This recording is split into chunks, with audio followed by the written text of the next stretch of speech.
porque o senhor nada mais é do que um panfleto que o PT nos enfiou na goela, para não dizer que nos enfiou na bunda.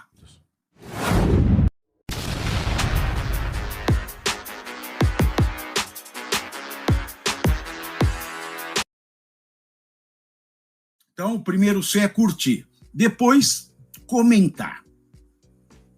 Eu não sei se vocês sabiam, quem nos acompanha todo dia sabe. Comentem. Depois de curtir, comentem. A interação de vocês no chat, aqui olha, que eu estou acompanhando, a interação de vocês no chat também ajuda no impulsionamento, na distribuição, no alcance desta live.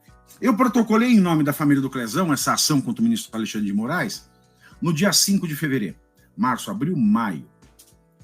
90, um pouco mais de 90 dias depois, ele dá uma decisão monocrática e diz que não vai aceitar essa ação, não vai, diz que a minha petição é panfletária, não é panfletária, é ele que não sabe ler, porque é isso que dá colocar no Supremo Tribunal Federal alguém sem notável saber jurídico.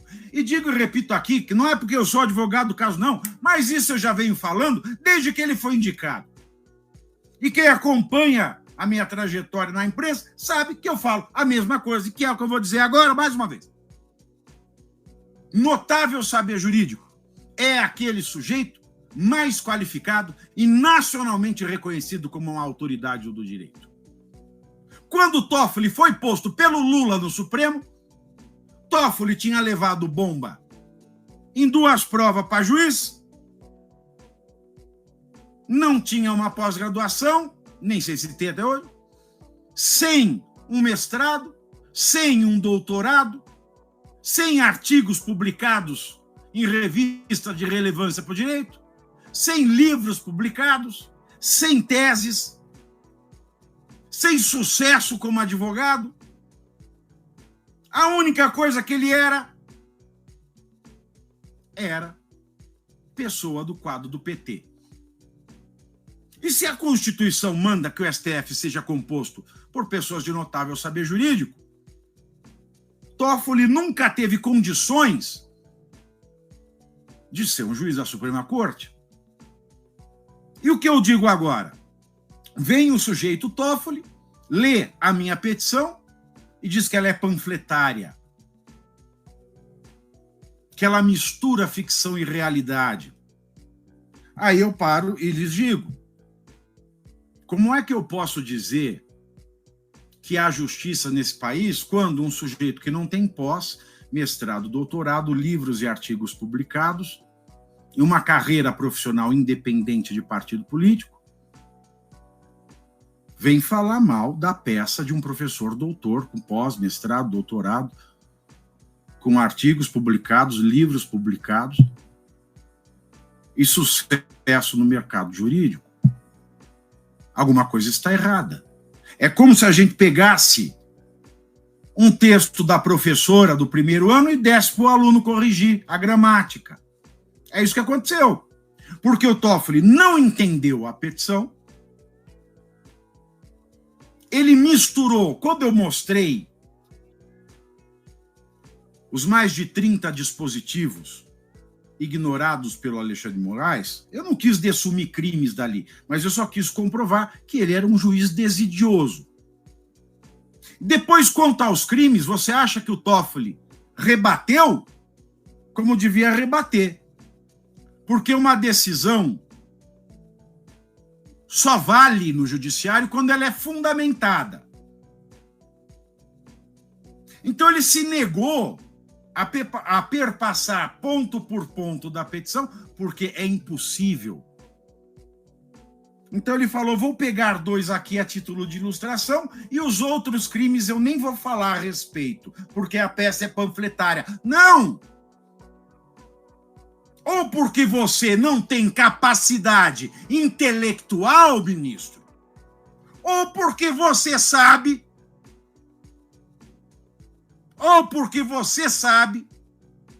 que tem que fazer muito trambique para não admitir que o crime aconteceu. Por exemplo, o crime de abuso de autoridade. O crime de abuso de autoridade, meus amigos e minhas amigas, um dos crimes que o Alexandre de Moraes cometeu no caso Clezão, ele diz o seguinte: deixar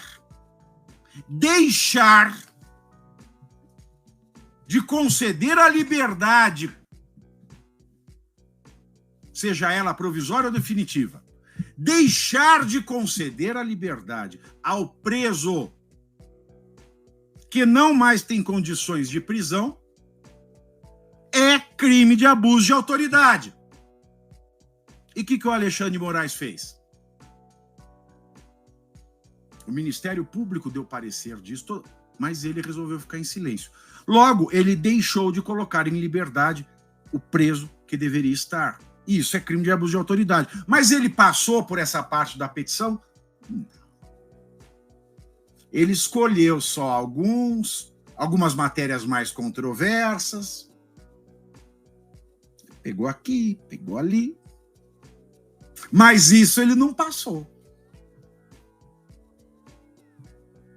Aí quando eu falo que a lei processual penal que manda ao juiz, a lei processual manda.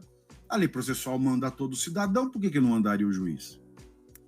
Então a lei processual penal manda ao juiz, artigo 316, parágrafo único do Código de Processo Penal, a reavaliar de 90 em 90 dias a prisão preventiva. A prisão era preso preventivo, passou 90 dias, não reavaliou.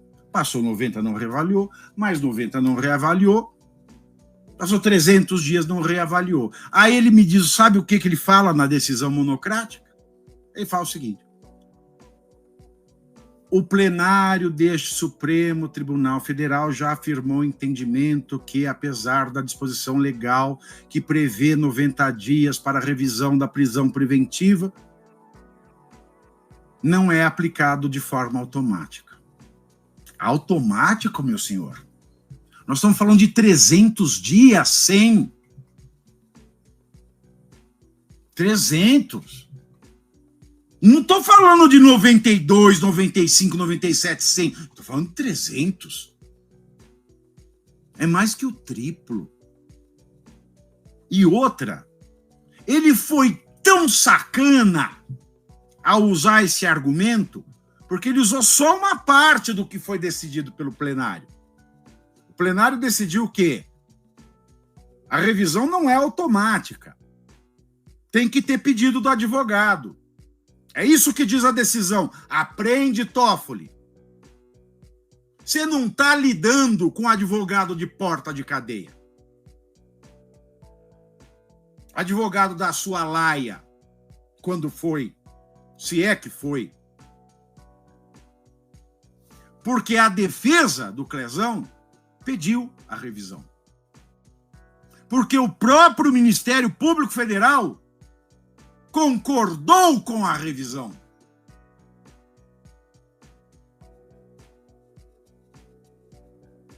Mas o senhor resolveu omitir essa parte da decisão do plenário.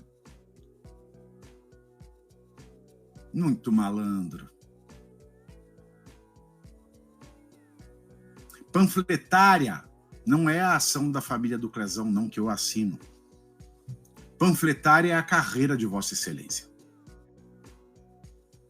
Vossa Excelência que, para tirar as multas multimilionárias de empresas que têm casos no escritório no qual Vossa Excelentíssima esposa trabalha, diz que uma prisão preventiva ilegal é um pau de arara do século XXI. Mas para esses que são clientes, independentemente se nesse caso ou não, do escritório no qual sua mulher trabalha, para esses endinheirados, vinculados ao PT, e Vossa Excelência só é alguma coisa porque é vinculado ao PT, que é uma nulidade em saber jurídico, sempre foi e continua a ser. Para esses, a prisão preventiva ilegal é o pau de arara do século XXI. O senhor falou isso. Agora, para o Clezão, para o povo, é tudo normal, é tudo lindo. O absurdo processo de Alexandre de Moraes, seu amigo.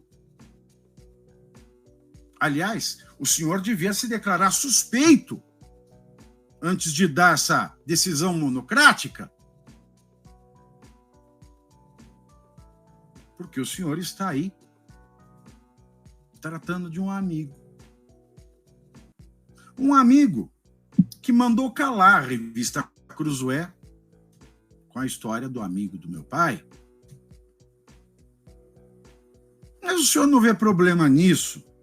Não vê problema na peça panfletária. Não, não é a minha peça que é panfletária, não é a ação da família do Clezão que é panfletária. Panfletária é a sua situação como ministro do Supremo. Porque afronta a Constituição, que requer como requisito é ótimo, que apresenta como requisito para que alguém seja ministro, o notável saber jurídico. E porque o senhor é panfletário, porque o senhor nada mais é do que um panfleto que o PT nos enfiou na goela, para não dizer que nos enfiou na bunda. O senhor é que é panfletário. Aí me perguntou, Pavinato, o que vai acontecer agora? Bom, agora aguardar a publicação e entrar com um recurso chamado agravo interno. Ah, Pavinato, vai mudar? Eu não sei se vai mudar alguma coisa. Muito provavelmente não. Mas cada vez fica mais escancarado, porque este advogado aqui, enquanto for advogado, enquanto for jornalista, este sujeito aqui vai continuar dizendo tudo o que sabe, tudo o que acontece, e explicando como um professor deve explicar. Mas o senhor não sabe o que é professor. Aliás, se nós pensarmos em nulidade por falta de requisito legal, o senhor é um juiz nulo.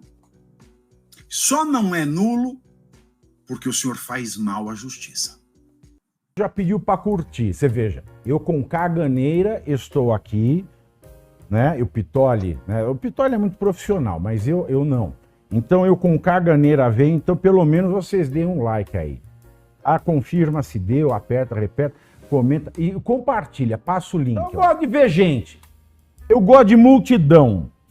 Então compartilha o link para as pessoas chegarem mais. Ainda tô podendo falar, ainda tô solto, ainda tô vivo. Let your body do the music. Hey, hey, hey.